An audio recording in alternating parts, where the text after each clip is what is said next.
Bem, nessa aula vamos tratar um pouco mais de conceitos relacionados à matriz energética, recursos naturais e renováveis e também de energia eólica.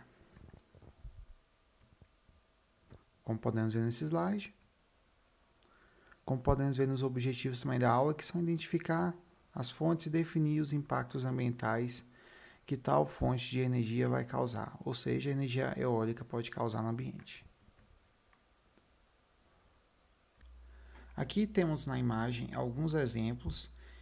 Nelas estão as fontes primárias de energia. As fontes primárias são energias derivadas diretamente da natureza, são energias que podem ser extraídas da natureza e transformadas em outros tipos de energia mais úteis para nós humanos. E aqui temos a energia secundária, que são energias derivadas das primeiras, são as transformações que ocorrem da primária para a secundária. E como exemplo temos, por exemplo, a gasolina, muito utilizada nos transportes, como nos carros, motos, e também derivado do petróleo, o diesel, a gasolina e o diesel derivado do petróleo. Lembrando que essas fontes não são renováveis. Aqui temos um exemplo de uma usina hidrelétrica, que é basicamente a conversão de energia gravitacional em energia cinética que girará uma turbina. Essa turbina produzirá energia elétrica para a transmissão da corrente.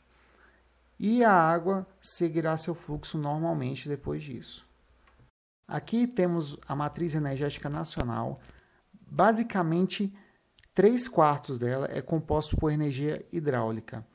Os outros são energias derivadas do petróleo, biomassa, um tiquinho só eólica e importação. Temos também as energias bem poluentes, carvão e derivados, as um pouco menos, gás natural, e a energia nuclear, que apesar de perigosa, não é poluente.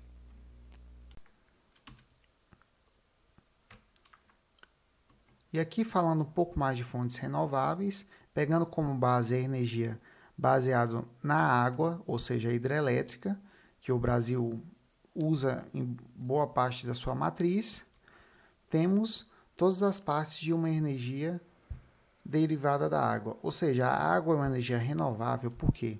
Porque a água, depois de passar pela turbina da usina hidrelétrica, ela segue seu ciclo natural de uso. Ela se precipita, ela evapora, ela se movimenta pela superfície do planeta Terra, ou seja, é uma fonte que não se esgota nunca. E agora, comparando um pouco mais a matriz energética mundial com a do Brasil, vemos uma grande diferença em relação aos usos das fontes renováveis. As fontes renováveis no mundo, assim, por completo, somente são responsáveis por 12,7% de toda a produção, enquanto no Brasil, quase metade são derivados de fontes renováveis, fontes totalmente confiáveis e que nunca irá acabar e também poluem pouco o meio ambiente. Então vemos que o passo para o mundo evoluir ainda é muito grande, enquanto o passo para o Brasil evoluir é relativamente menor em relação ao mundo. Agora abordando um pouco mais sobre energia eólica, podemos ver, por exemplo, que a energia eólica é uma energia que não emite fumaça, não emite poluente na atmosfera, é uma energia totalmente disponível, só que tem seus problemas. Vamos aqui à primeira explicação básica do conceito. Praticamente é uma turbina que gira por causa do vento que passa sobre ela e esse vento gira a turbina que tem um gerador incluso nela, passa a corrente elétrica através de um fio para uma suíte responsável por receber essa energia. Essa energia passará por todo um processo de transformação e polarização dela para ser fornecida para as redes normais de casa e indústrias.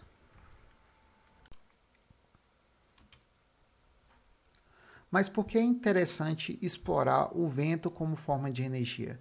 Porque temos no planeta uma movimentação de massa de ar, mas é uma movimentação constante. Durante o dia, a movimentação é do ar frio que desce e o ar quente que sobe. A superfície do planeta esquenta pelo Sol e esse ar se movimenta. O ar vai para cima e para baixo.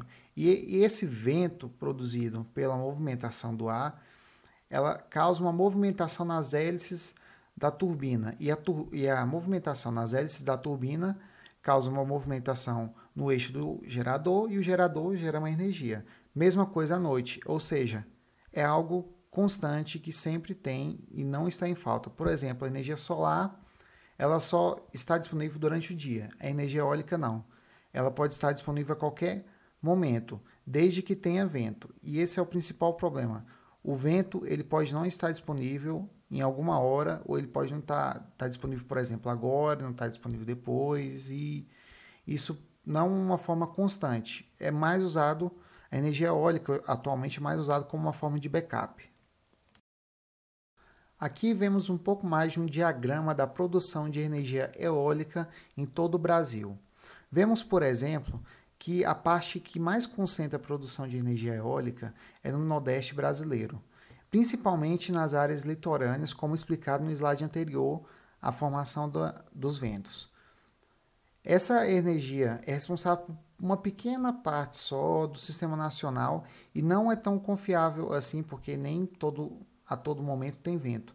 Porém, é melhor usar energia eólica como backup do que usar uma energia, por exemplo, derivada de uma termoelétrica a carvão ou a derivados de petróleo, que polui bem mais do que a eólica, porque a eólica é uma energia que não polui nada, é uma energia limpa. Vemos também que a partir do ano 2000 no Brasil teve uma crescente produção a mais de energia a partir da eólica, mais pelo acesso, a facilidade que teve de acesso, barateamento do custo de produção da energia, de produção da fonte, dos geradores, de toda a tecnologia inclusa na energia eólica. Aqui vemos um exemplo de uma fazenda eólica nos Estados Unidos. Essa fazenda ela tem 5.000 geradores eólicos capazes de abastecer uma cidade de mais de 500 mil habitantes atualmente. E por ficar num local seco, a estrutura metálica e toda a estrutura de gerador, de engrenagens, ela dura muito mais do que um lugar úmido. Ou seja, uma turbina dessa nesse local tem uma duração de mais de 20 anos, sem nenhuma manutenção em parte metálica e poucas manutenções na parte de geração de energia. Claro que a energia eólica ia causar algum impacto mesmo que pequeno e assim, não tão imponente. Dos impactos ambientais é basicamente poluição visual, que uma fazenda eólica com várias turbinas como a Terra Cape, ela ocupa muito espaço e causa muita poluição visual. Isso no meio de uma cidade não é tão aceitável, mas num campo até que basicamente é considerável e dá para amenizar o fato. Temos também, além uma poluição que seria até pior ainda, seria no caso a poluição sonora, que é barulho produzido pelo o gerador e o vórtice de vento que sai depois que a turbina gira. Temos um exemplo de 105 dB, que seria decibéis, bem na turbina. Um pouco mais embaixo temos 50 decibéis. O aceitável assim para o ser humano seria no máximo 85, mas quanto menor, melhor ainda, que é menos barulho produzido. Mas imagine, isso é só uma turbina, imagine várias dessas turbinas instaladas juntas. Seria muito barulho, porque a cada turbina aumenta mais ainda o barulho.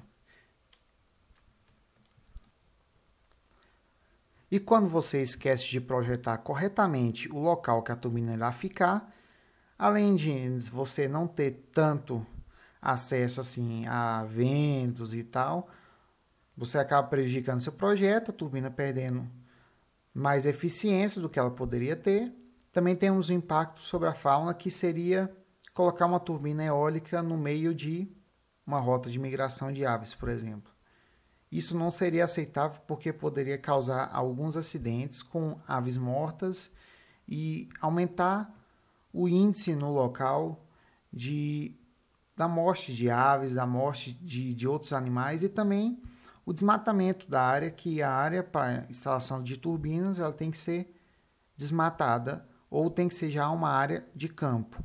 Ou seja, temos uma área menos com vegetação nativa ou com vegetação que possa amenizar um impacto ambiental de outro local.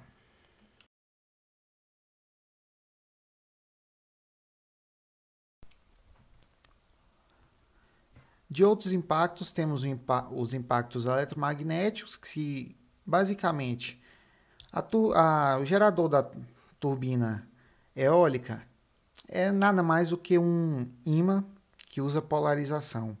Ou seja, é um ímã de grande potência que usa polarização e você ainda tem uma fazenda eólica perto. Então, pensa num problema grande que você tem. Essa polarização é gerada pelo giro do eixo da turbina. E isso pode causar interferências em TVs, em rádio, porém isso tem que ser muito bem estudado e toda a fazenda eólica ela tem que estar num local um pouco mais afastado da cidade para não gerar esses contratempos. E os outros aspectos ambientais que podem ser observados é, por exemplo, a construção de uma base no solo tem que ser uma base bem fixa, bem resistente, porque a turbina ela é um elemento alto e ela fica em locais com muito vento, ou seja, tem que se fazer uma base no solo e gera um pequeno impacto naquela região que a turbina está instalada. Porém, a área em volta da turbina pode ser utilizada tranquilamente para colocar campos de agricultura, colocar pastos de gado, pastos de vaca ou outros tipos de animais, tranquilamente. Aqui temos alguns exercícios sobre esse assunto para ser resolvido. Se você se interessar, resolva. As respostas serão postadas em breve. E aqui temos a referência bibliográfica que foi a base do nosso trabalho. Lembrando que essa aula não pode ser usada para fins comerciais.